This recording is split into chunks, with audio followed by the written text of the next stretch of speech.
बिस्मिल्लाहिर्रहमानिर्रहीम। अस्सलामु अलैकुम वरहमतुल्लाहि वबरकातुहू। अल्हम्दुलिल्लाह। आज हम सूरह बकरा की आयत नंबर 101 पढ़ने और समझने जा रहे हैं। दुआ है अल्लाह रब्बुल इज़्ज़त हमें समझ कर अमल की तौफीक अता फरमाए। आमीन या रब्बुल आलमीन। आऊज़ु बिल्लाहि मिनश शैतानिर रजीम। बिस्मिल्लाहिर्रहमानिर्रहीम।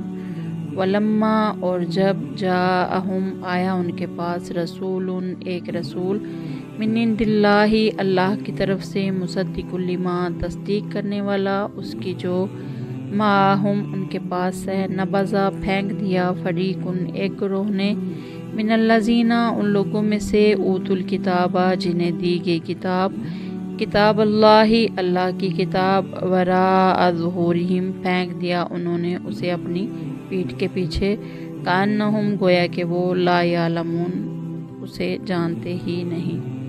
वलम्मा जाअहुम रसूलुम मिन इंदिल्लाहि मुसद्दिकुल लिमा माअहुम नबज़ फरीकुम मिनल्लज़ीना ऊतुल किताब किताबल्लाहि वराअ ज़ुहूरिहिम कान्नहुम ला यालमून।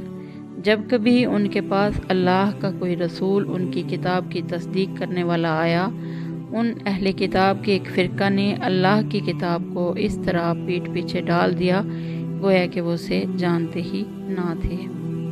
इस आयत में अल्लाह रब्बुल इज़्ज़त अपने नबी से फरमा रहे हैं कि हमने आपको बहुत सी आयात बय्यिनात अता की हैं जिनको देखकर यहूद को भी ईमान ले आना चाहिए था। इसके अलावा खुद उनकी किताब तौरात में भी आप सल्लल्लाहु अलैहि वसल्लम के औसाफ का जिक्र और आप सल्लल्लाहु अलैहि वसल्लम पर ईमान लाने का अहद मौजूद है, लेकिन उन्होंने पहले भी किसी अहद की कब परवाह की है जो अब इस अहद की वो परवाह करेंगे।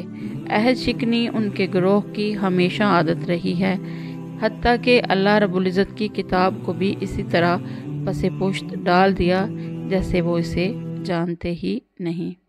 दुआ है अल्लाह रब्बुल इज़्ज़त हमें समझ कर अमल की तौफीक अता फरमाए। आमीन या रब्बुल आलमीन। अस्सलामु अलैकुम वरहमतुल्लाहि वबरकातुहू।